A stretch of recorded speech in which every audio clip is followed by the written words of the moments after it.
So Ted has obviously talked this morning about specifics of transit and Tulsa Transit. If you go back to that chart, that pie chart that he had up, showed that 6% of the funding that Tulsa Transit comes from the state.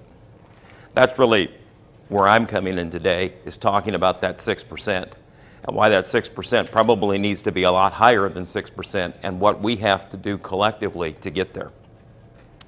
So I'm Mark Nesslin. I'm the Executive Director of the Oklahoma Transit Association. We represent the 35, soon to be 34, public transit systems across the state. I say soon to be 34 because we have one system that the end of this month is going out of business, and that's Coloride and Ada. They no longer are able to survive. They financially have gone belly up, if you will, and again, that's part of what we're here to talk about because they haven't received the level of funding they need to be able to stay in business. But of those 34, 35 systems, there are two urban systems, Tulsa and Oklahoma City, which is Embark. There are two small urban systems, which is Lawton and Norman, the CART system. There's 9 tribal systems in the state, and then the rest are rural systems. And those rural systems range all the way from very large to very small. Actually, one of our rural systems in the state is larger than Tulsa or Oklahoma City, either one. They run 253 vehicles in that rural system. And then we have rural systems that have 2 buses. And so there's a wide variety when it comes to those rural situations. To increase the investment that the state makes in public transportation, it takes an effort of everybody in the state. It takes an effort of those of us who are involved daily with the operations, but more importantly, it takes an effort by those of you in the communities that are impacted by public transit. And impacted by public transit can mean a variety of things. It can mean you're a user. It can mean that you are a business owner who depends upon people using that system to get to your business. It could mean that, as Ted said, you're going to a restaurant and you want to be served tonight, and that server who's serving you at the restaurant got there because they took public transit. So all of those people together have to share the importance of state investment in public transit for us to be able to achieve increases in that. That's where grassroots advocacy comes into play. So I have spent the better part of a 35-year professional career working in the public policy arena.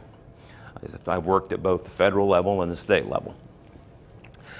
I have fortunately had a lot of successes during that career, and I've been able to shape policy in the way the people who I was representing wanted that policy shaped. And I would suggest to you that there's one reason that I've been successful in that process, and that's because I've always implemented it from a grassroots advocacy perspective. And as we're going to talk about today, the importance of grassroots advocacy cannot be overstated because people don't participate in the process of shaping policy. They think once you voted on Tuesday, and of course we know that some people don't even vote on last Tuesday. They think once that's done, you're all done. You don't do anything again until the next time comes around. And that's not true.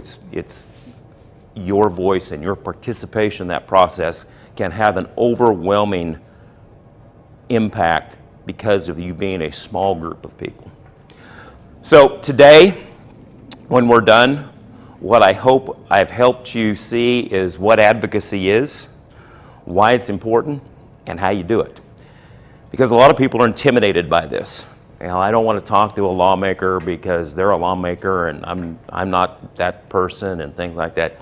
They put their pants on just like you do, and actually you probably know more about the subject you're talking to them about than they do themselves. So it's not an intimidating process if you know how to do it and you know the proper way to go through that. And those are things we're going to talk about today. Before we do that, I am going to take us back to our high school civics class and remember what it takes to make a bill into a law.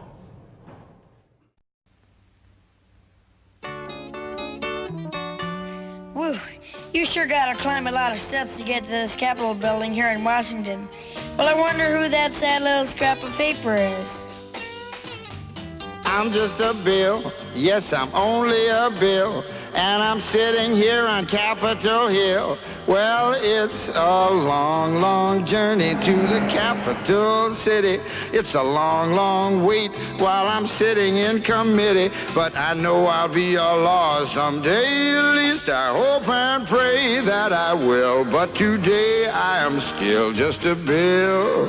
Gee, Bill, you certainly have a lot of patience and courage. Well, I got this far. When I started, I wasn't even a bill. I was just an idea. Some folks back home decided they wanted a law passed, so they called their local congressman, and he said, "You're right, there ought to be a law." Then he sat down and wrote me out and introduced me to Congress, and I became a bill. And I'll remain a bill until they decide to make me a law. I'm just a bill, yes, I'm only a bill, and I got as far as Capitol Hill. Well, now I'm stuck in committee, and I'll sit here and wait while a few key congressmen discuss and debate whether they should let me be a law. I hope and pray that they will, but today I am still just a bill.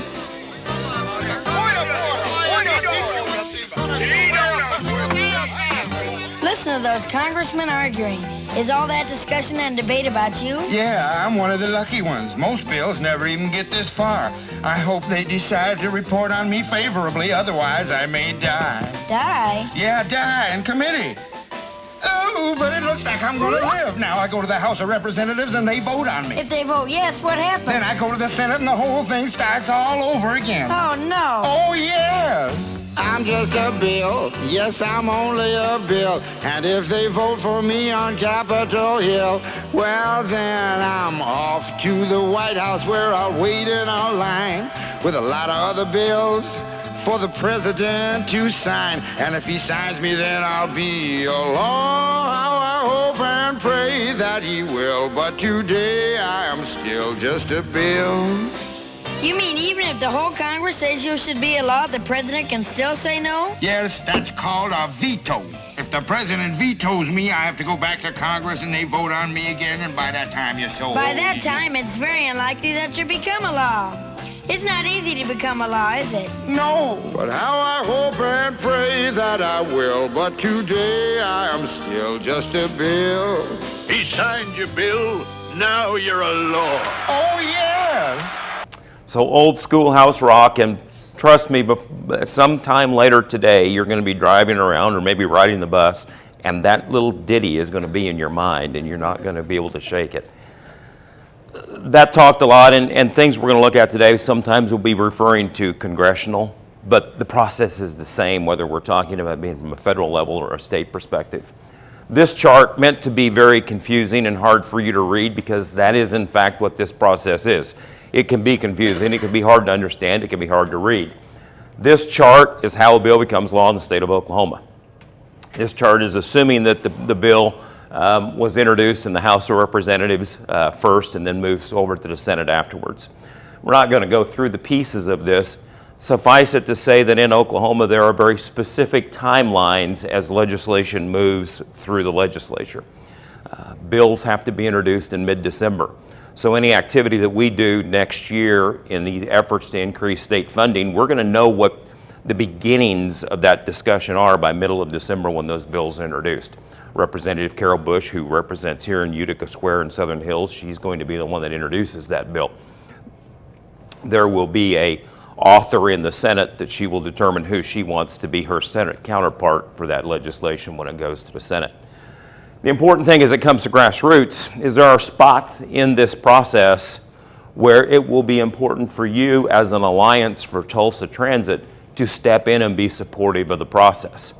And that will be important for you to watch for the cues from Ted, from us, on times when you can have an impact. When bills are in committee, when bills go to the floor, when bills move to the other body, those are all times that you can have an impact by voicing your discussion with your lawmakers.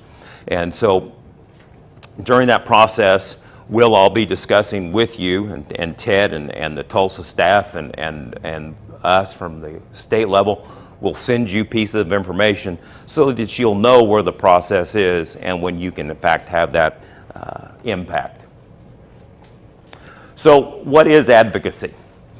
Advocacy is basically a group of people, or it can be an individual, who are trying to influence the decisions made basically in the political or economic or social systems in our country. It can be activities that are taken by an individual or an organization, and it can be a variety of ways. Sometimes I'm not fond of the word advocacy because it relates to more than just impacting laws and policy. You advocate every day of your life.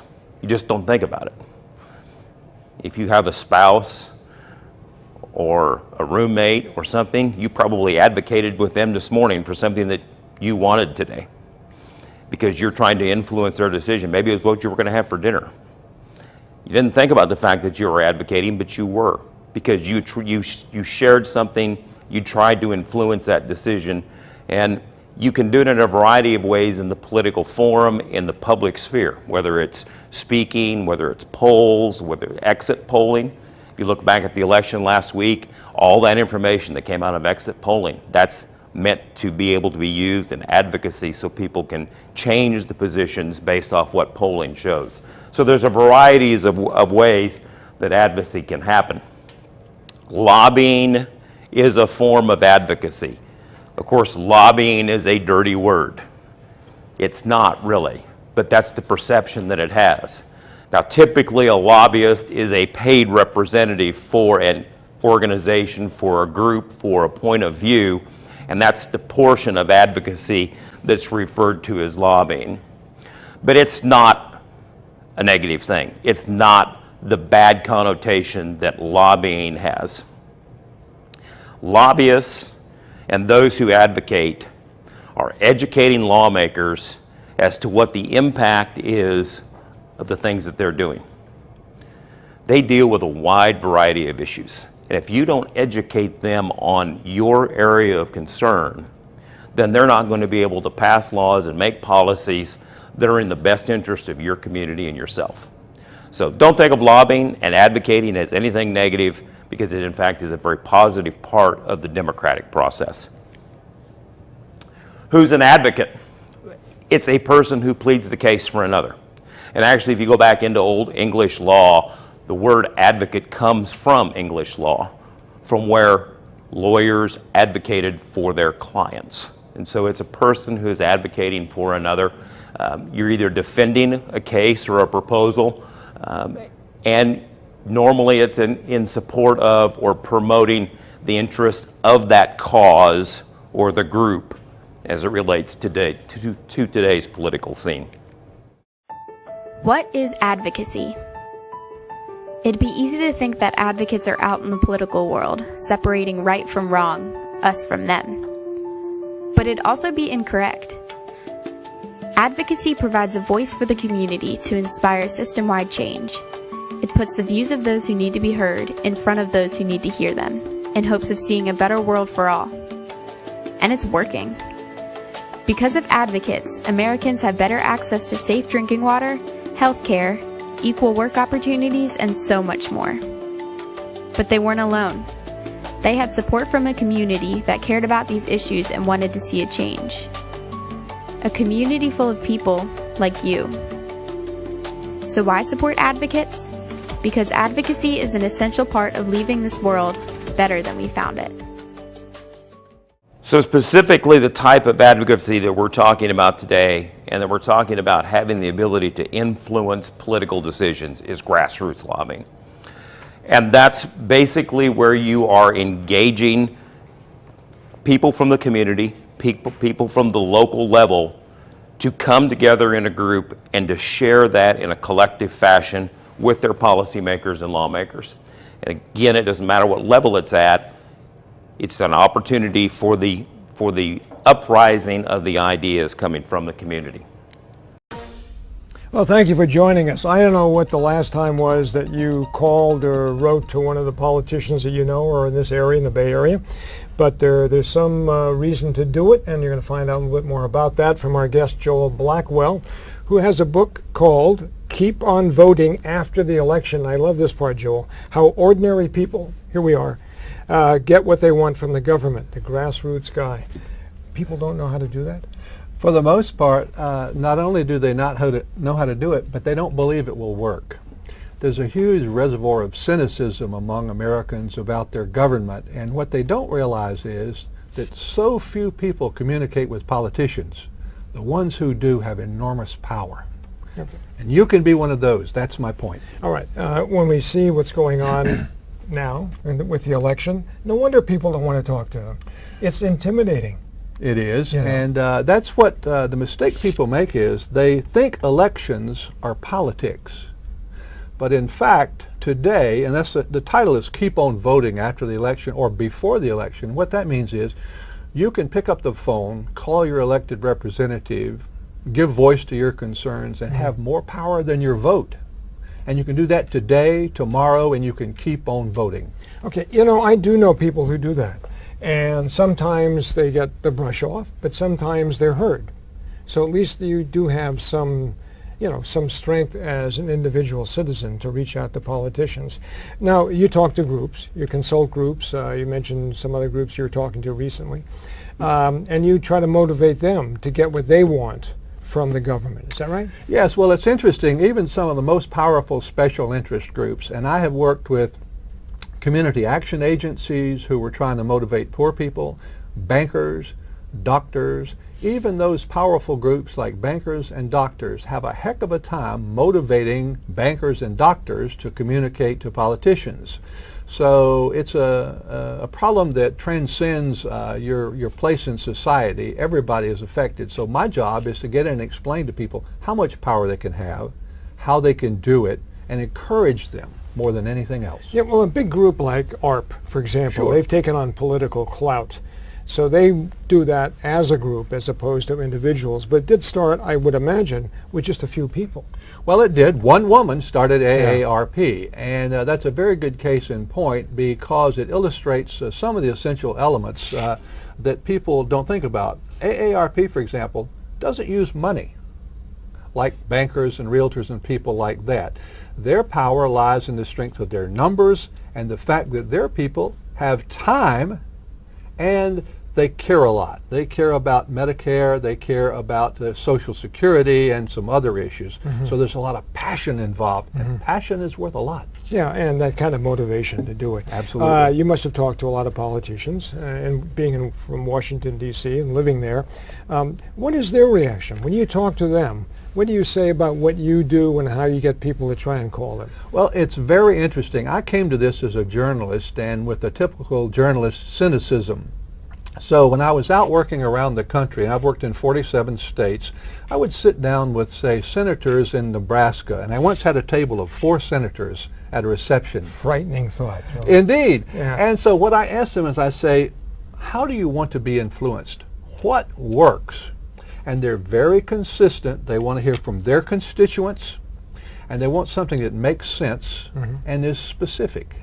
And they want something to keep them in office. Well, that's the secondary part, but I see. absolutely. That's the but- underlying part. Is that Sure, right? and the way that works is if you can vote for me, I'm going to do everything I can to keep you happy. So you'll tell all your friends. And the last thing I want is you going back home and saying I blew you off. Yeah. And so that's the start of the process when a politician is talking to the person who can vote for them. So what did he just tell us? He told us that, number one, a lawmaker wants to hear from their constituents. They want to hear something that makes sense and is very specific. They want to know how the things that they're going to do impacts you personally, impacts your community, impacts the activities that you and your community take place on a daily basis. Whether it's economic, whether it's social, whatever those impacts are. They want to hear those examples very specifically. And most importantly, what he didn't say, but I've added this point right here because it's something that people fail to do. They want you to ask for what you want. If you don't tell your lawmaker what it is you want, then they cannot deliver it for you. It's kind of a little off a little bit, but there's this story about a guy who was running for the Senate, and his wife didn't vote for him. And we know why Ted's wife wouldn't vote for him, but the reason when she was asked why she didn't vote for him, because he didn't ask her to. He assumed that his wife was going to vote for him. He didn't ask her to, and she didn't vote for him. Again, a little bit off, but the same thing. If you don't ask them for what you want, they cannot deliver for you, and they don't know what to do in that sense. So I want to look at you and say, what more do you need? You know that if you are passionate about a subject, and if you will contact your lawmakers, you'll be one of the few who do communicate. And because of that, you're going to have a greater impact because of being one of the few. And when you join in a group like you have here as an Alliance for Tulsa Transit, you have strength in numbers. And when you bring that strength in numbers to even other people in the Tulsa community, when you're sharing with them, again, what are you doing when you're sharing with your friends and neighbors? You're advocating again for transit, and you're bringing them into the same scenario here so that you're strengthening your numbers. We know that you care about the mobility of yourself and the mobility of the people in Tulsa. Many of you raised your hand when you were asked earlier if you actually rode transit. So you care about the system. You're passionate about how the system impacts your life, and you care about those in your community and how it impacts them. So you've got the passion. You can have power if you will communicate in this sense. Because it goes back to what the Speaker of the House said years ago. In fact, he has a book, All Politics is Local. And it doesn't matter what the level of that politics is. Whether it's at the city or township level, the county or regional level. There was discussion earlier about regional transit authority. You can have impacts when you have regional entities or the state or federal level. And I will tell you that you have more impact at the top of this list because less people do it. If you're upset about something, what's the first thing you say? I'm going to contact my congressman. Very seldom do you hear someone who is upset say, I'm going to contact the mayor. I'm going to contact my state representative. Because that's not what we think about. We think, oh, we got to contact Washington, D.C. What that means is less people contact the mayor, less people contact the state representative, so when you do it, you even have a greater impact. I'm going to give you an example of the city. I have the unfortunate opportunity to be the president of my homeowners association. It's a job you don't ever want, trust me. Part of this new development, the builder came in and wanted to change the zoning from single-family homes to 2- and 4-plexes. Community didn't want it. Now, I live in War Acres, which is a bedroom community of Oklahoma City. 2,500 people live in War Acres. You know, volunteer city council, mayor makes 10 cents an hour or something like that. Kind of Mayberry RFD when it comes to the city council a little bit. So what's going to happen? He's going to roll that plan in there, and they're going to vote to approve it because really they're more concerned about getting some businesses in there that get some sales tax because that's how they fund the city. So this little issue, whether you're going to have duplexes on this piece of property or house, is really important to them. And if nobody steps up, they're just going to go ahead and move forward with it. Well, the community rose up. They took to that city council a petition with 250 signatures on it opposing that change in zoning. That's 10% of the registered voters in War Acres who acted. They talked about the fact that they'd never seen anything like that happen in War Acres before. Well, guess what happened? It was defeated and the zoning stayed the way it is. Because people came together and advocated their position, and they did it at the local level where very few people do it. You can take that example across the country. You can take it to all levels when you look at these things. The video I'm about to show you right now is old, but it has a very important message to it. It's from a member of Congress who talks about the importance of his constituents. After the video, I will ask you if anybody can identify who the individual is. That is the, probably, along with my town meetings, single greatest input I get. I would say this, letters from constituents, phone calls from constituents, meetings from constituents are very important. They are more important than orchestrated letter campaigns with little postcards that say vote against this or vote for that. Those are the kinds of things that can be arranged, organized, and funded by groups outside of the state. But when somebody writes me a letter on gun control or flexibility for soybeans, let's say, and I know that person is a producer out in my district, that's the person I want to talk to. That's the person that's going to be influenced by the program. So really that is much more significant in terms of me basing a decision than, let's say, a professional lobbyist who comes in to talk to me, or conversations with colleagues, or any kind of argument I might read in the media. The constituent comes first. Okay, who was that? You're all too young. I know, but I can't. You are very astute.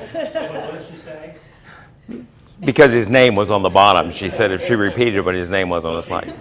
Yeah, she can read. I have no idea who he is, though. Gopher from the Love Boat. I was like, do they even know what the Love Boat is? That's why I say you're all too young to even know who that was. So on the channel, we spend a lot of time talking about communications theories, language use, and the structure of ideas. So here's an opportunity to put all of that theory into practice.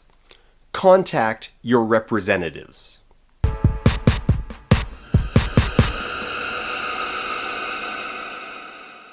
Now, this is advice that you'll find embedded in every political call to action. Whenever a journalist asks an activist, what can people do, the top of the list is always contact your representatives. So this is going to be a concrete overview of what that means and how you should do it. First, what do you want? Always have a clear goal. Your communication needs to be focused and ask a specific question, and keep it contained. One call, one subject. If there's 20 things you want to say, get ready to write 20 letters. What you're really looking for is a strong call to action that requires some kind of feedback. You are contacting your rep and there is something you want. Can they do it? Even when you're calling to express general dissatisfaction, you want to structure it in a way that asks for a direct response. The reason for that is when you get someone to formulate a response, you are getting them to come up with verifiable claims, promises, or statements of intent to which they should be held accountable. If you are holding them to account, then you're asking them to reconcile promises with reality. And what you're actually looking for is uncertainty,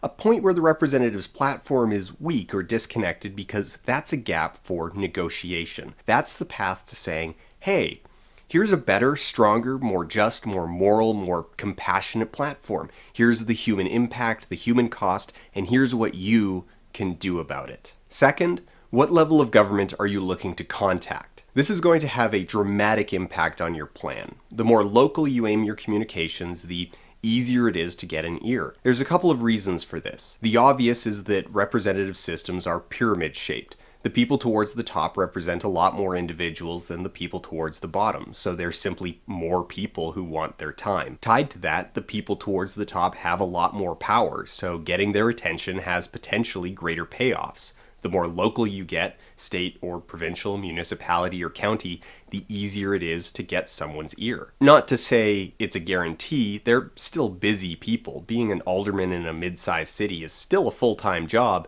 but they and their assistants won't be getting the same sheer volume of communication that a congressman's office will be. But this is going to be the biggest question to answer because it's going to inform just about everything about your strategy. What methods of communication do you use? How do you time it? How is it structured? Do you coordinate with others? And so on. Third, have you done your research? What do you know about your representatives and their stance on various subjects? What's their voting record look like? Now, a lot of this stuff might be online, available in summary from various stakeholders like activist groups, and you should definitely check their website or Twitter feed or Facebook for some official platform.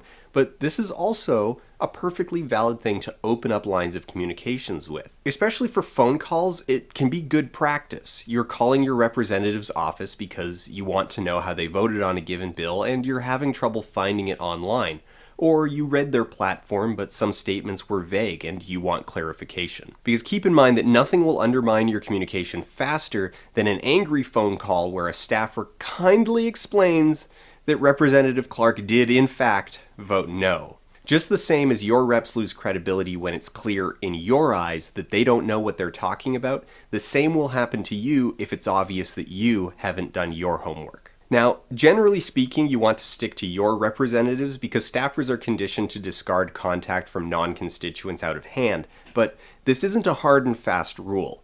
As part of the government, representatives have additional roles and responsibilities on various committees and boards, and if you have a concern relevant to those roles, then yes, you should contact them. Fourth, what's the relationship like? Is it adversarial? This means that you don't agree with their representatives' politics, you don't agree with their policies, or they're doing something and you want them to do the opposite instead.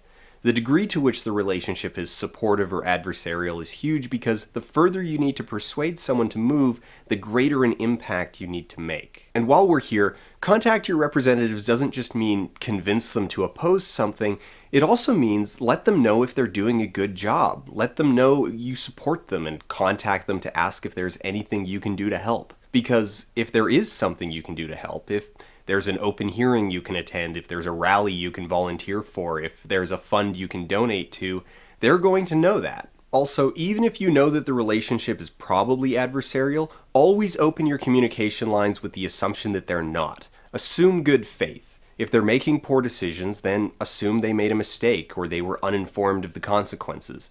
This is particularly important when it comes to phone calls and talking with their staff.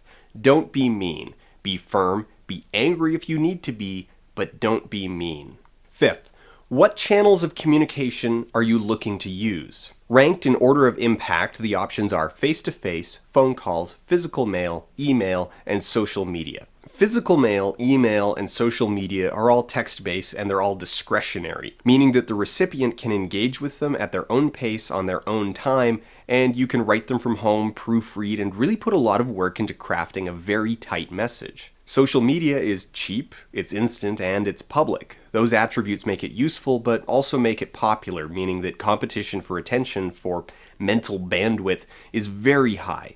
Social media also tends to be poor at communicating long, complex ideas. This has to do with user interfaces, character limits, and the reader's state of mind while engaging with the service. Basically, the medium is the message. So with that in mind, social media tends to be best at communicating overall tone rather than specific ideas, unless those ideas are very simple and very short. The main strength of social media is the public aspect, building momentum, getting others to join in, getting the attention of media, and creating public pressure. Email is also cheap and instant, but it's a lot better suited to communicating longer ideas than social media. It's also really easy to ignore and really easy to sort and filter.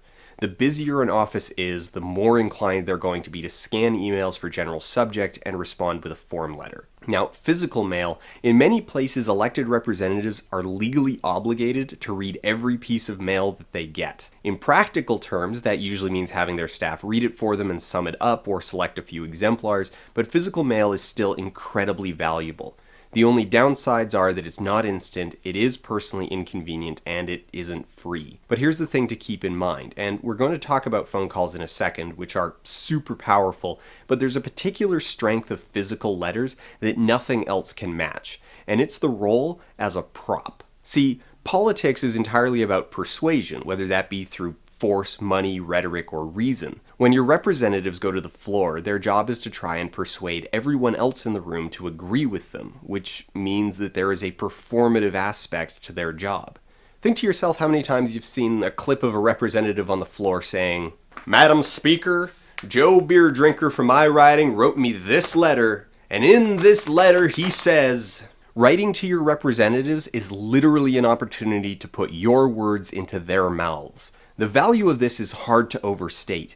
It's a chance to have a direct impact on the way that an issue is framed, the language that is used, and the lens that it is projected through.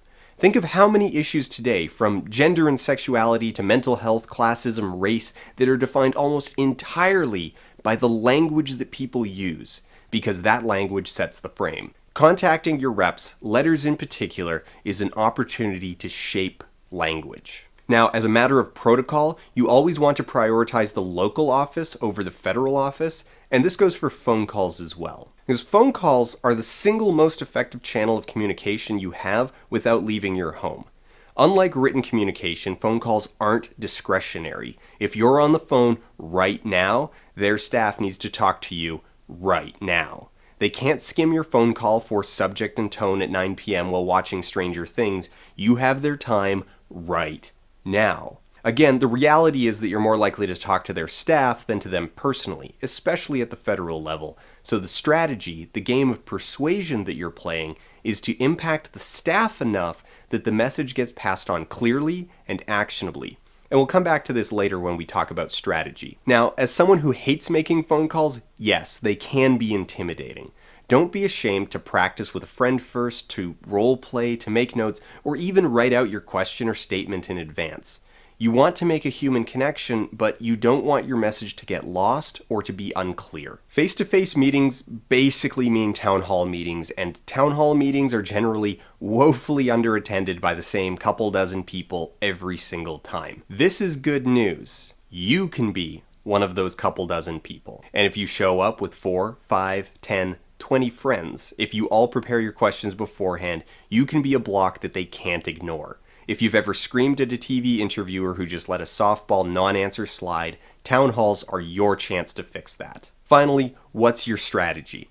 One of the most valuable things you can do is get a group together, whether that means coordinating with a bunch of friends to send letters or phone calls at the same time, or joining an advocacy group and coordinating with them. The more voices you can add together, the more impactful the message will be. If you pack a town hall meeting, then yes, your issues are going to be discussed. If you tie up their staff on the phone all day, if that becomes a day where nothing else got done because they were answering calls from constituents for 6 straight hours, yeah, there's going to be follow-up. Now, with that though, and this is going back to letter writing, be careful with form letters. Advocacy groups will typically provide sample letters, and sending a form letter is better than sending nothing.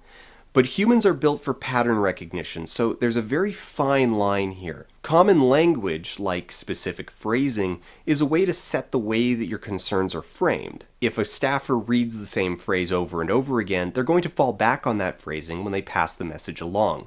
But if it's too similar, if it's clearly the exact same letter, well then it just gets added to the stack. It doesn't have the same impact. As an interjection, I'm stressing the value of acting as part of a group, but don't ever let the lack of a group stop you. Because here's the thing, being politically active is a thing that happens over time. Just because you don't have a group now doesn't mean you won't have one 2 months from now, a year from now, as you do more research, as you attend town halls, as you meet other people. But if you never write a letter, if you never make a phone call, if you never go to a town hall, if you never start researching, well, let's just say it's unlikely that you'll just stumble into it in the future. Activism is a skill, and like any other skill, it's built over time. So don't just write or call once. Do it repeatedly, even if it's on the same issue. If they're refusing to answer a reasonable policy question, stick with it. Yes, I'd like to believe that most people have representatives that are ultimately rational and amenable to change, but there will be adversarial relationships, if not outright hostile ones. But repeat yourself if necessary. Don't worry about being obnoxious, or rather, don't let the fear that you will be perceived as obnoxious stop you from writing or calling. To a point, you do want to be a thorn in their side, because even when the relationship is hostile, volume matters. One of the other things that should stand out at this point is the importance of a representative's staff. They are part of the inner circle. They feed ideas and words and materials directly to them, summarizing the vast bulk of information that comes in every day. Their job is to interface with the constituency, get to know them, meet them, persuade them. Strategy should also take a look at which levels of government you want to focus on. In an ideal world, everyone has the time and energy to research, contact, and recontact their municipal, state, and federal representatives about every issue, but it's exhausting. It's a lot of information, it's a lot of time, it's a lot of energy. The advice here changes a lot based on what the issue is that you're concerned about, so you want to find the level where you can make the most tangible impact with the energy that you have available. A lot of times that energy is actually going to be better directed a lot lower at the civic or state level rather than federal. See, Even if the federal government sets the pace for policies surrounding, say, policing, it's the civic leaders who actually meet with the police officers who live and work in your neighborhoods, who tell the police chiefs what the citizens are saying.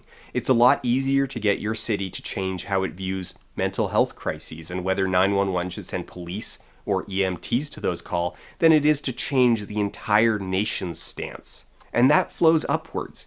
Local successes become support for state programs. State successes become the case studies for federal policy. It's a slow, grinding process, yes, but it is possible.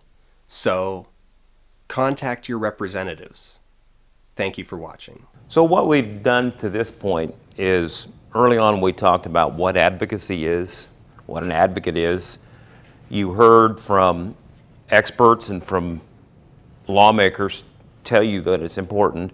And now we're starting to talk about the how do we do it. So a lot of that video that you just watched started getting into the how you go about doing this job of being an advocate and taking your position to lawmakers in the public policy arena. There are basically three pieces that were in that video that I'm going to pull out and we're going to look at in more depth, and that's writing a letter, making a phone call, and having a personal meeting. Because those are typically the ways that you're going to be able to impact your elected representatives at whatever level that it may be. Obviously, it's easier for you to have a face-to-face meeting with somebody at the local level than having to go to Washington, D.C., but there are also opportunities where you can meet with your congressional representatives when they're home in the district. So it's not impossible to have those meetings on a face-to-face basis, but there's also the letter writing and the phone calling. So we're going to start with letter writing. 1 in 10 Americans write their lawmaker. This goes back to one of the things we talked about earlier as to why you can have such a significant impact, because nobody does it. And if you start raising your voice and you raise your voice collectively, then your issue starts getting paid attention to. People are always concerned that, oh, it doesn't do any good because it's just a bunch of staffers that are going to read my letter. That's right. Staff people read the letters, staff people take your phone calls, because those staffers, it's their job to let the lawmaker know what the constituents are saying, what the constituents believe, how it impacts the community, and what their constituents want. A lawmaker cannot be an expert on every subject that they deal with, and they rely upon the staff. So don't let that be a deterrent. In fact, know that that's how the process works, and that's how you can impact it. So it's okay that they read it. Your letter, your letterhead. It doesn't have to be a fancy letterhead. It may just be a personal piece of paper from you. But it's personal from you, their constituent. And it deals with one issue. And this doesn't matter whether it's in a letter or at a meeting or on the phone. When you address a subject, that's the only thing you're talking about today. You don't allow yourself to get in the trap by the staff or the lawmaker of going off and talking about another subject. You can very easily get pulled into that trap. Maybe you have an opinion about education, but today you're talking to that representative about transit. And so you go there, you talk to the person, you write a letter, stick to what that subject is. Don't get yourself sidetracked in the other case. There's an old story that I don't even remember this happening, but it made an impact on a person in the room. It's when I worked in Washington, D.C. for the American Soybean Association. And I had a group of farmers in that were getting ready to go to the Capitol to do some lobbying visits. And I can't even tell you what the subject was, but I presented this subject, and one of the farmers in the room said, "What will the corn growers think about this?" And my answer was, I don't really care what the corn growers think about this, because today you're here to represent the soybean farmer. So it's the same thing. One subject, short, simple, and to the point, so that you can get your message across. How to write to your congressperson. Writing to your congressperson is an easy and effective way to express your opinion on issues that are important to you. The first step is to find the name and official address of your congressperson. It can be a physical mailing address or an email address.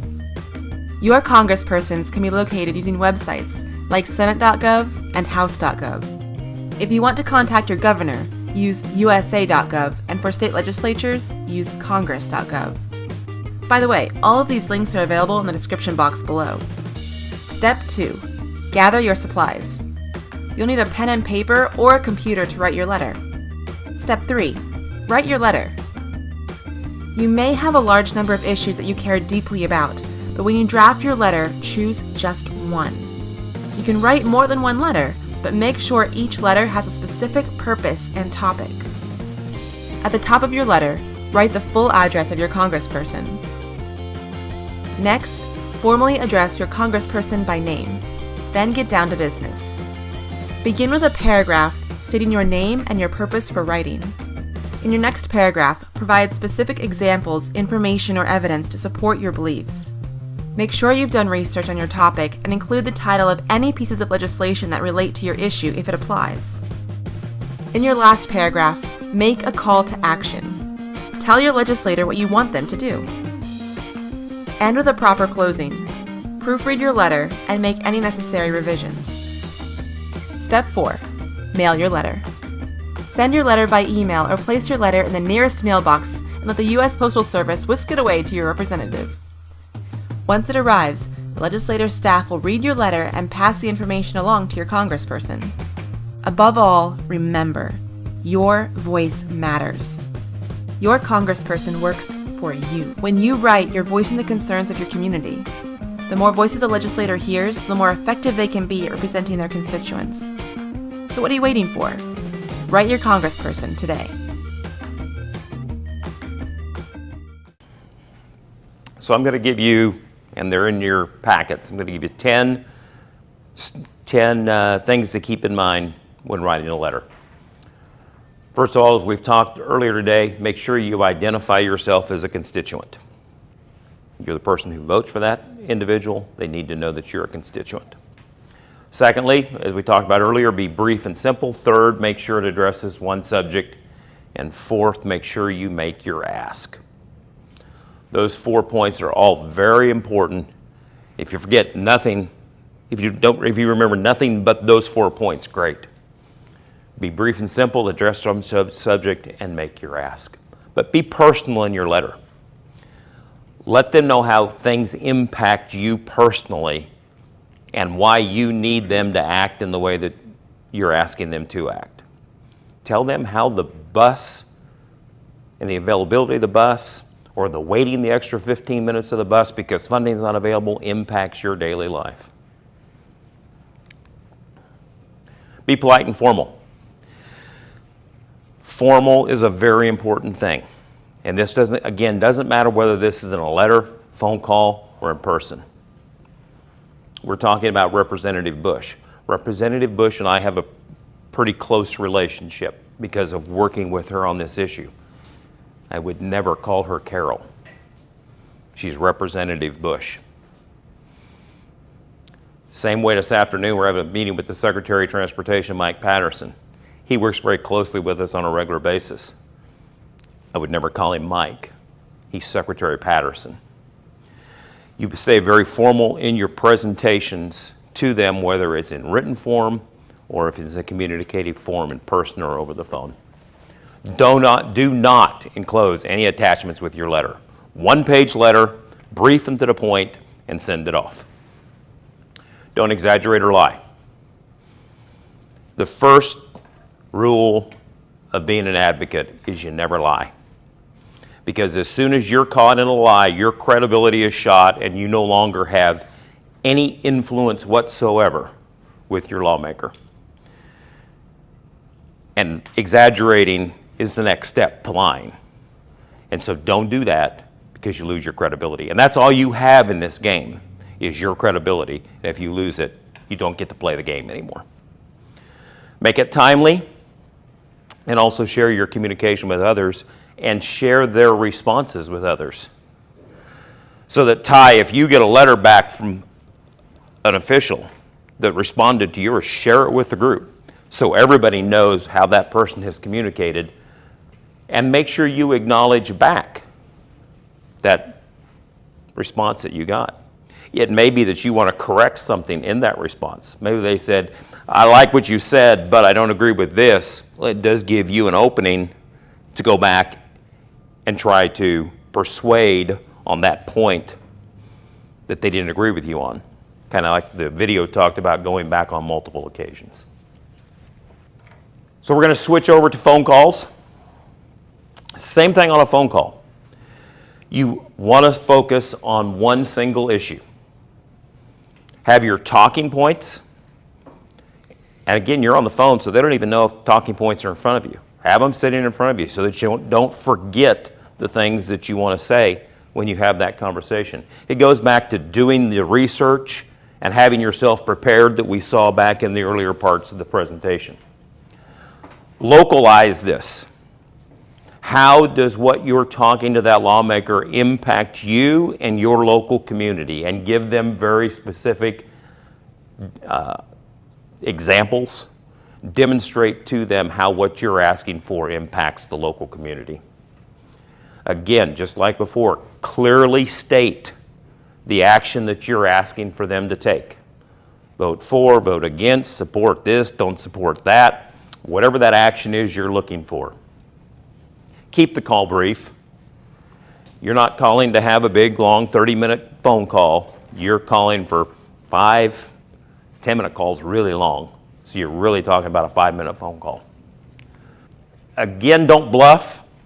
Don't exaggerate. Don't lie. If you're asked a question, particularly on a phone call or in a personal meeting, if you're asked a question that you can't answer, tell them you're going to get back to them.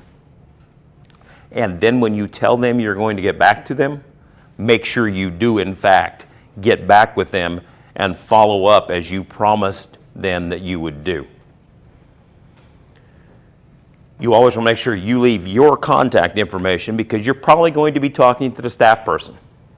So make sure they have your name, your contact information, your phone number, your email address, so that they can be back in touch with you, and make sure you get that person's name.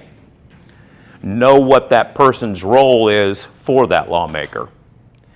And when you're done with that, follow up with a thank you, follow up with a recognition that they spoke to you on the phone. And what does that do? That gives you an opportunity to once again present your position. Thanks for talking to me about public transit in Tulsa. I appreciate the fact that you're willing to consider an increase in state funding. So see, I thanked them for talking to me, but I reiterated the point that what I wanted them to do was increase that funding. Yes, sir. Is the thank you note obviously less formal than the letter? If you did a letter first, that would be more formal than a thank you note would be for a program. Yes, you would definitely be, or can be, less formal in your thank you note. And, you know, thank you notes, so I'm really old school. Thank you notes are a whole lot better if they're handwritten on a piece of paper and put in the mail. I can send an email, and that's the way we all communicate today, or we can send a text or whatever the case may be. And kind of like the guy said, that's better than nothing at all. But if you have a note card that you write things on, if you write, Sally, thanks for taking my call on transit funding, blah, blah, blah, and that gets in the mail, I will guarantee you that that will have one of the largest impacts you'll have, because you handwrote a letter to them and took time to do it that nobody else is doing. And it's very informal. Good afternoon. Thank you for calling the Speaker's office. How can I help you? Hi, good afternoon. Can I talk to the speaker or one of his health staffers? You know, I think both the speaker and the health staff are currently busy, but is there something I might be able to help you with? Sure. I'm actually just calling as a resident of Georgia, I just really wanted to express some concerns I have about repealing the Affordable Care Act without having a complete replacement plan ready to implement. So just really quickly, in both my professional and personal life, I've really found a lot of value in the ACA, and I've seen firsthand the positive effects that it's had on people who were previously uninsured. And I just feel strongly that the health of our country is dependent on the health of our people. If we don't have a replacement to the ACA, millions of people are going to be left in limbo. And quite frankly, it's really a huge distraction, and I believe that it's costing us a lot of time and money that could be better spent elsewhere. So I just wanted to urge you to please be sure that there's a sustainable, complete, and comprehensive replacement plan ready to implement if you decide to repeal the ACA. And I just really thank you for your time. Thanks a lot for calling, Karen. As you know, the speaker is committed to health reform. I will be sure to pass along your message to him and to the staff that are working on this. Thanks again for calling. And for the record, would you mind providing your home address to me? Sure, no problem. So how'd she do? What do you guys think? She stated who she was. She was a voter in that area. She had her talking points right there. She had her notes so she knew what she was getting her points across. What else did she do? She stayed on the point. She stayed on point. She's very specific, exactly what she wanted.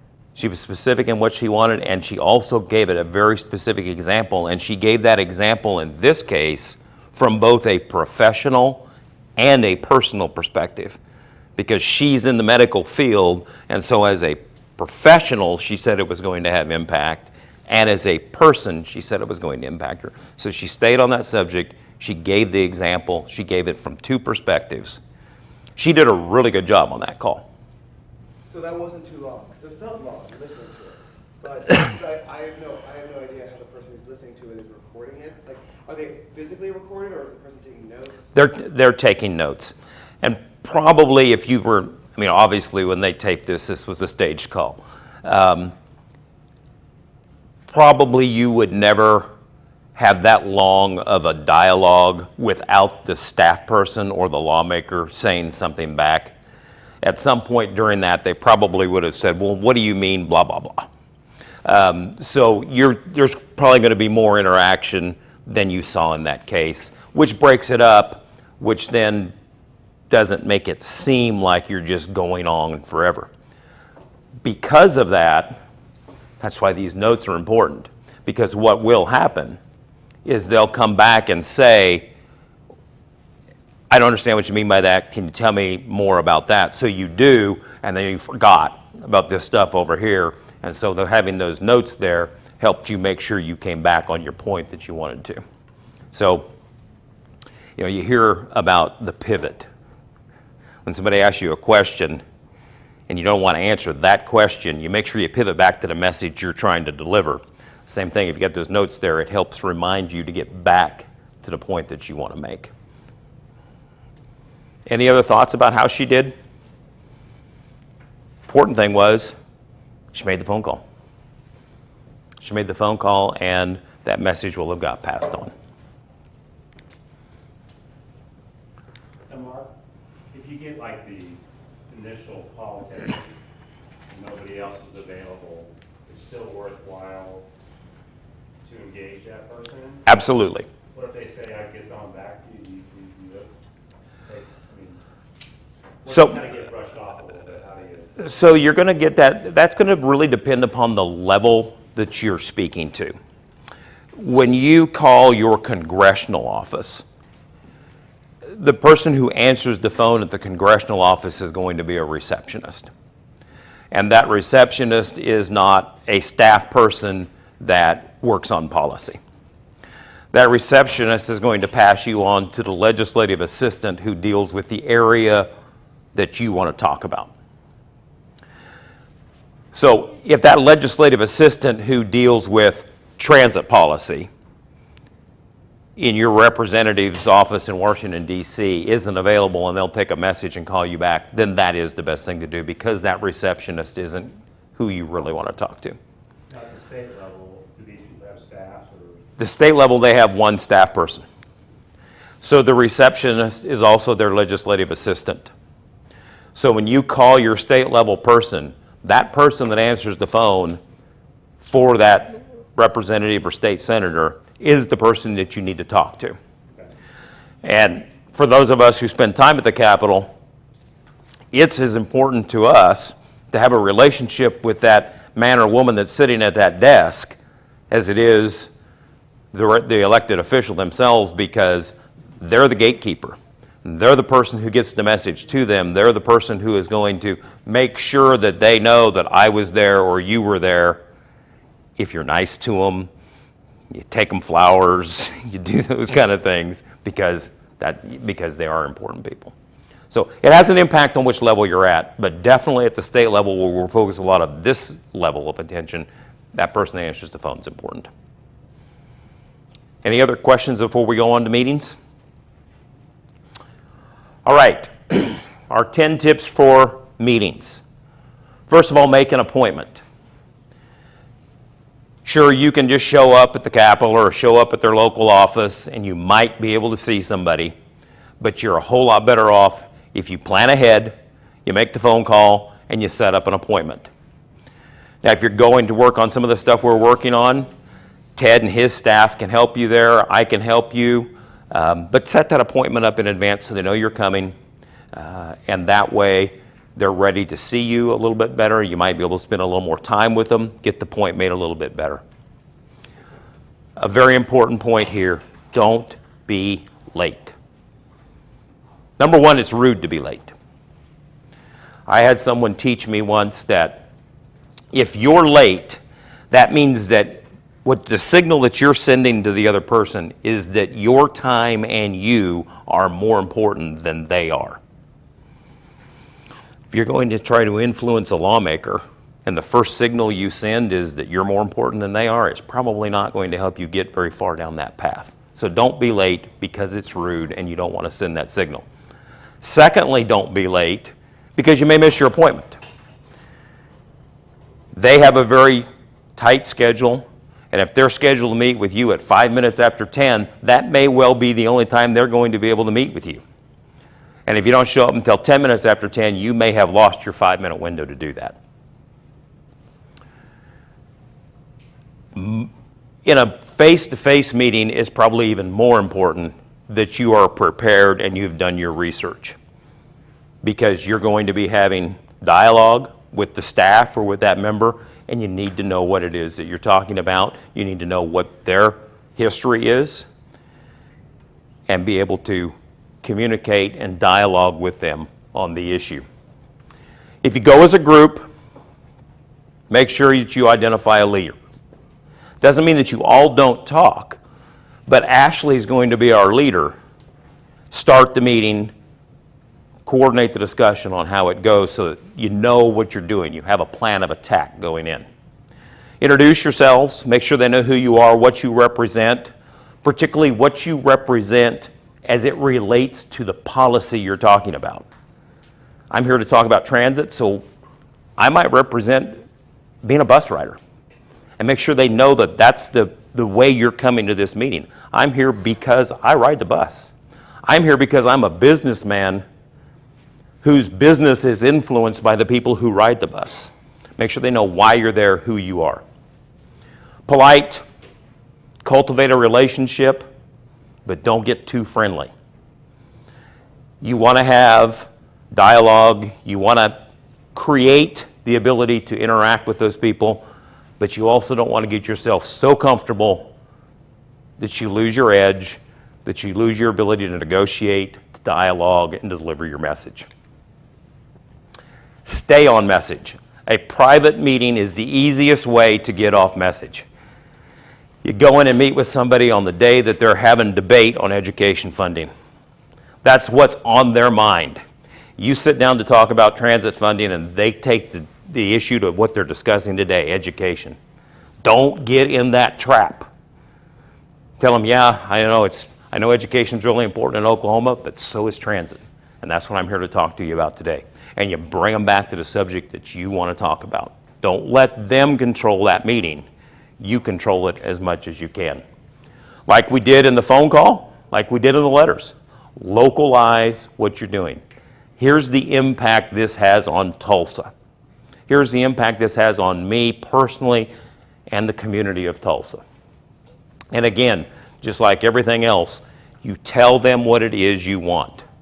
And in a personal meeting, that ask is even more important, because I'm talking directly to you and I'm asking you to support what I want.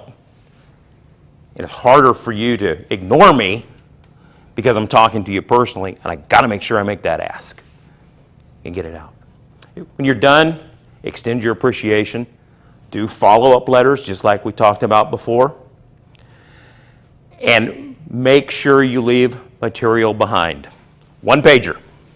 Nothing is ever longer than one page, because if it is, either goes in a trash can or it goes on the pile, because they don't have time to read multiple pages of stuff. White space on paper is your friend. Bullet points, easy to read, that's the kind of material that you want to leave behind.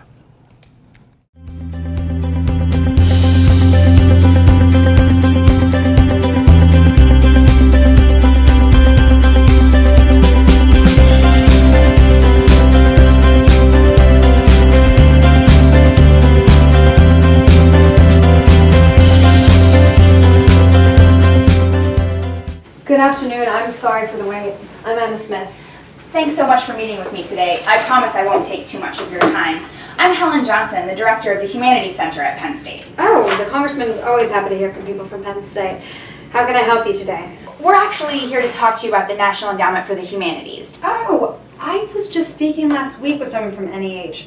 Who was that? Someone from the Pennsylvania Humanities Council. I believe they were here. Oh, right. They were here talking about NEH's programs for veterans. Yes, the state councils support wonderful work that reaches people all across the state. As you might know, the state councils are actually funded in part by an annual grant from the NEH, but the NEH gives out other grants that support some national programs. These programs reach people across the state of Pennsylvania, including at Penn State, where professors in fields of history and philosophy and literature really depend on these grants to conduct top-notch research. I know we've received notification of these grants. There are a lot of them. Yes, and they have importance beyond the district as well. Let me give you just one example. I have a colleague who studies East Asian history and received a grant to study 20th century China. She'll deepen her expertise in Chinese history and culture and then pass that expertise along to her students. As we know in a globalized world, it is very important that we have that deep understanding of the history, the culture, and the economy of these other countries, especially in a case like China. I definitely agree. I was a history major myself. Oh, that's great. Here's some information on the broader work that NEH does. So I have just 2 requests for you today. The first is that it would be wonderful if your boss would sign the Dear Colleague letter, which expresses robust support for NEH's budget. It's a bipartisan letter led by Representatives David Price and Leonard Lance, and it asks for a very small increase in NEH's modest budget, which is just $147.9 million annually. Oh, that's not a lot. But it is crucial funding. Those who receive NEH grants are often able to leverage those for private funding. An NEH grant is the gold standard. Do you think your congressman would be willing to sign the letter? Possibly. But he is very careful about which appropriations letters he signs. I understand, but I do hope that he will. As I said, it is a letter that garners bipartisan support. My second request is that we would love for the congressman to join the Congressional Humanities Caucus. I did notice that he was a member of the Arts Caucus. Huh, possibly. The caucus organizes outings for staffers to visit cultural sites in D.C., and if Representative Thompson were to join, it would be a great show of support. Great. I'll ask. Okay, I'll follow up with this information via email. And then finally, do you think the congressman would be willing to join us on campus for the opening of the new museum? Possibly, but I would actually follow up with the district office. I will do that. Thank you so much for your time. You're welcome.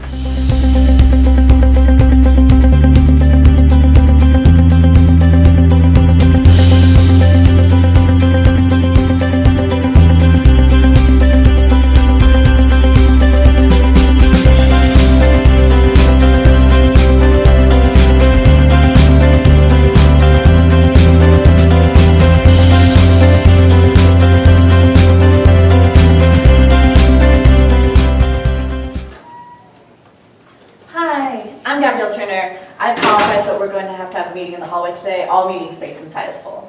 It's a busy time of year, huh? Yes. Well, I'm here from the Northern Arizona University, where I'm the Dean of the College of Arts and Letters. Oh, I graduated from NAU in 2015. I was an English major. I also teach in the English department. What was your favorite course? Oh, I had an amazing Intro to Shakespeare course my freshman year. That's how I decided to be a major. Well, that's great to hear. It's also great to see one of our graduates doing such important work at this moment. Well, I'm here today to talk to you about the National Endowment for the Humanities. Are you familiar with the program? No, not really. It's okay. It's not uncommon. Here is a briefing sheet that gives some general information about their work. Basically, the NEH gives grants to museums, libraries, historical societies, and to faculty to help support their research and to make them more effective teachers. And they also support all sorts of public programs for lifelong learning. These grants reach all over the country, including our district. Can you give me some examples of grants that went to the district? Absolutely. The Congressman might be particularly interested in the grants that went to preserve the cultural heritage of the native peoples of the Colorado Plateau. For example, there was a recent grant that went to the museum in Northern Arizona, in Flagstaff, to help preserve the native peoples of the Colorado Plateau exhibit. And you see, this grant was a challenge grant of $120,000, which the museum will now use to leverage to make 3 times that amount. And it was the NEH who gave all the support in order to make this private investment happen. Oh, I think Representative O'Hanlon would be interested in knowing about that. I know he's very concerned about Native American issues. Great. Well, I want to mention 2 things to you today that he can do to support the National Endowment for the Humanities. The first, it would be wonderful if he could sign this bipartisan Dear Colleague letter. We are a little bit concerned that the administration's budget will come in very low for NEH, or even propose elimination. But the good news is that there is a lot of bipartisan support for these programs in Congress. In fact, for the past 2 years, the Appropriations Committee has asked for an increase in NEH funding. So we're pushing for at least $155 million to get back some of the capacity that NEH has lost since 2010. Do you think that the Congressman would be willing to sign? Well, I'll definitely bring it to him. Wonderful. Do you mind if I follow up to see what he decides? Oh, sure. The other thing that I wanted to mention is the bipartisan Congressional Humanities Caucus. I know that Representative O'Halloran is probably in the process of choosing the caucuses to join.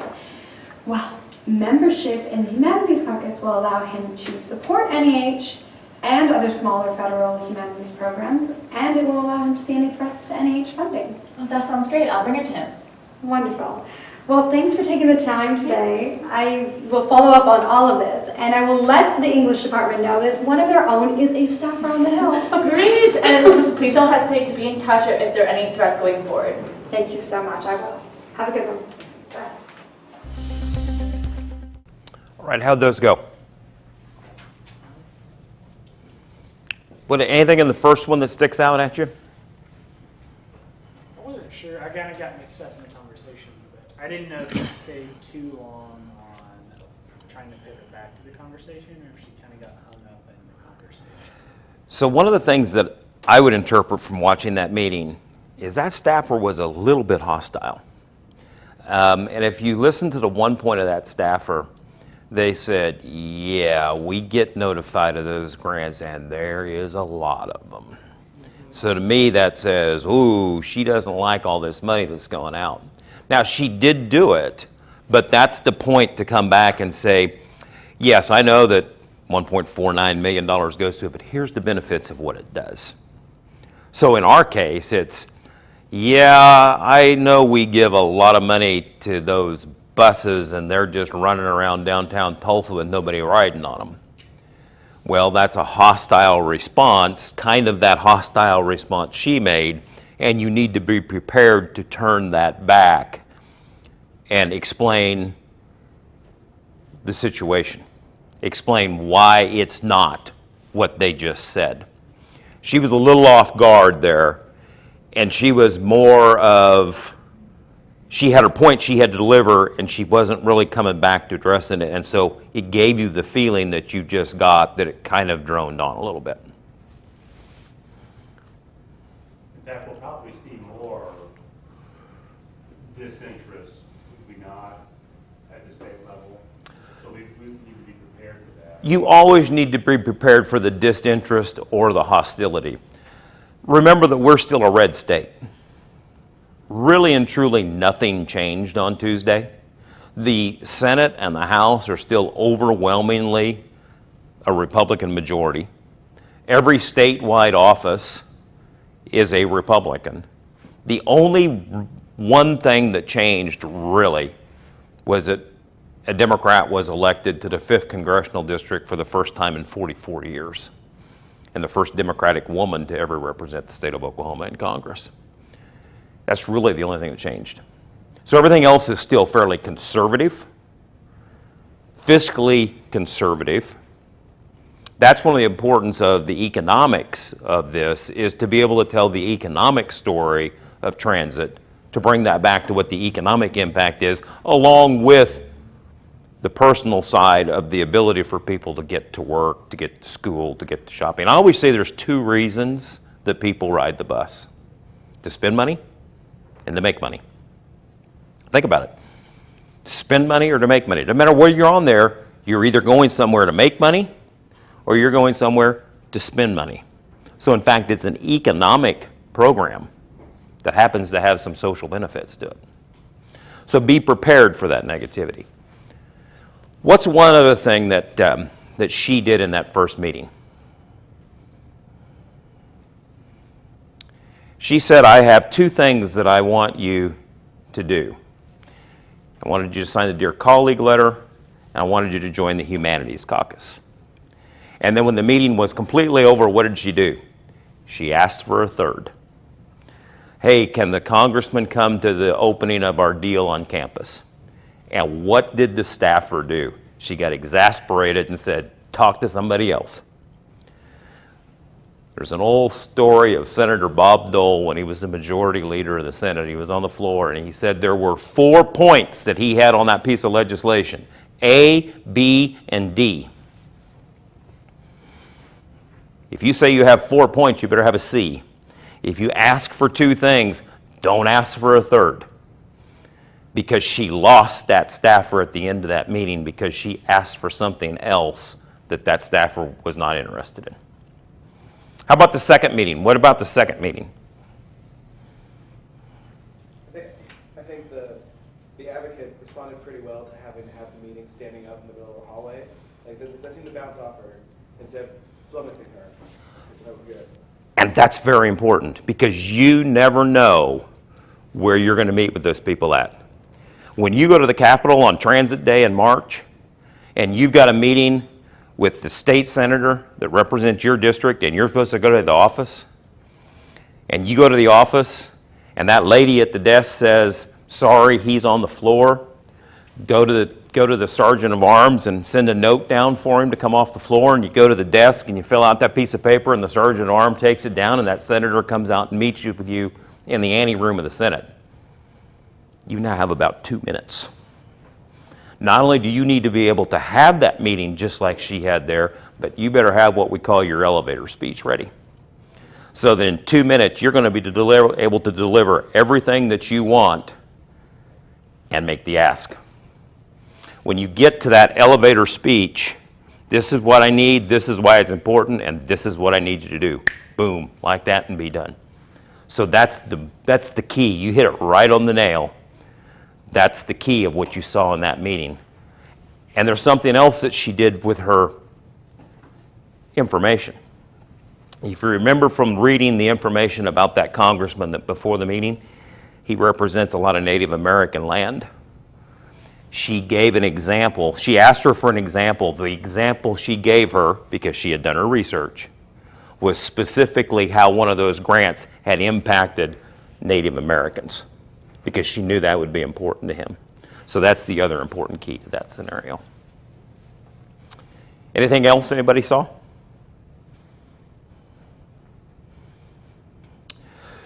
So that's advocacy. That's what it is. That's why it's important. That's how you do it. Yeah, it's called science. There's no science behind it. Same thing you guys do every day. It's just who you're talking to, how do you talk to them, and preparing yourself to do it. I go back to the relationship in your household. Everything we talked about here is the things you do in your household every day. If you're going to have a discussion about a major purchase that you're going to have, you're going to have done your research. You're going to know the facts of why you think you should buy that new car. So that when you sit down with the person who you've got to make that discussion with, you're ready to have a discussion to sway them your way. We do it every day. We're just putting it in place here. I want to just wrap up very quickly by picking up where Ted left off on where our next steps are with you. I'm doing this with every agency in the state. There's a group of you all across the state in every community that has transit, so that we're working together to move forward on what we call the Transit OK Vision 2020 campaign. That campaign has 4 goals. The first goal is to increase state funding for public transportation so that we ensure a well-coordinated system across the state that provides mobility access for all Oklahomans. The second part of that is to make sure that that funding gets provided to all the different segments of transit in the state, whether it's urban, small urban, tribal, or rural. Third, we want to make sure we have a dedicated funding source. That $5.7 million that we currently get does not have a dedicated funding source that it comes from, which means it could disappear at any time. So you want to have a dedicated funding source for that. And lastly, we want to talk about ways that you might be able to increase local funding through different avenues. Right now in Tulsa, the only thing you can do to fund that is a sales tax. You're almost at your cap on sales tax. So there may be other things we need to look at to provide opportunities for other local funding that can then supplement any increases that we get at the state level. Remember back to that pie chart that you saw and how that funding comes about.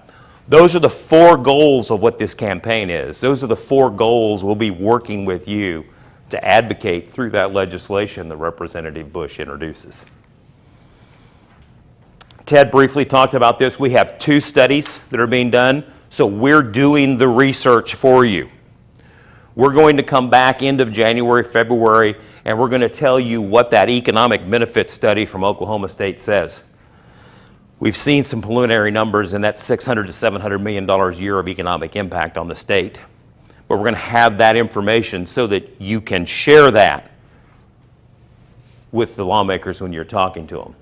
And then we're also doing the needs assessment. 2003 was the last time we did a needs assessment in Oklahoma. This is going to tell us what the Cadillac looks like, what it currently looks like, and what's in between, and what it's going to cost to be able to do that. So again, the information you need to be able to share to help move that legislation forward. We're working right now to develop the bills. In fact, as Ted said, we're meeting this afternoon on this. Those bills will be introduced, or the bill will be introduced in mid-December. And when we come back out and talk with you about the results of the research, we're going to know what that legislative plan is, what that schedule is. We'll start going back to that very first slide we saw of how that bill becomes law, and we'll be able to start talking about where those timelines fit in that perspective.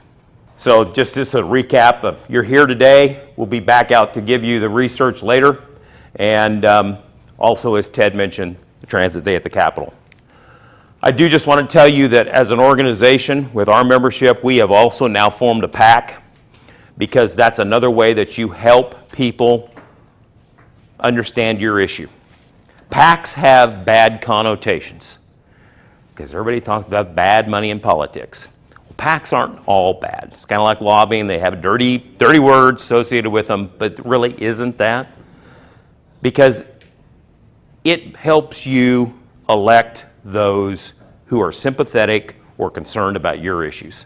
So what our members are doing, and anybody can do it as they want, our members are contributing $20.20 in relationship to the Vision 2020 campaign, and we'll be using that fund to help us as we move forward with the passing of this legislation. So that is advocacy, and that's what we're doing. Does anybody have any questions or comments that they would like to throw out. Are you guys working with the regional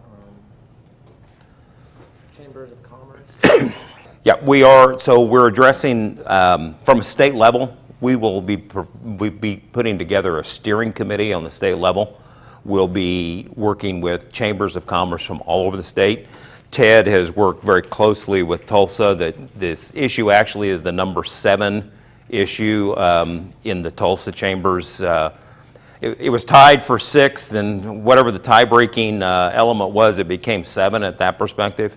But each of the different agencies are working with those folks from around the state so that we create not just the coalitions at the local level, but also the coalition from a state perspective of people that are impacted by it. And what you see, and depending on the community, in some communities, this group like you are might involve the chamber sitting in it, it might involve the Rotary, it might involve all kinds of different people from those alliances. Once the bill gets written, like, will we get like sort of the bullet talking points about that bill so we can start disseminating that amongst our, Yes. So what we'll do when that bill, and as I say, that bill will get introduced in December, and then when we come out in January, we'll go through it specifically. We'll go through the research, tell you what all that says, and then we'll go through the bill, and not in a read the bill, because you never want to read a piece of legislation because it doesn't make any sense if you just read it because it amends statutes and things. So it'll be in a summary form and an outline form that tells you what the bill does and why what the bill does is positive.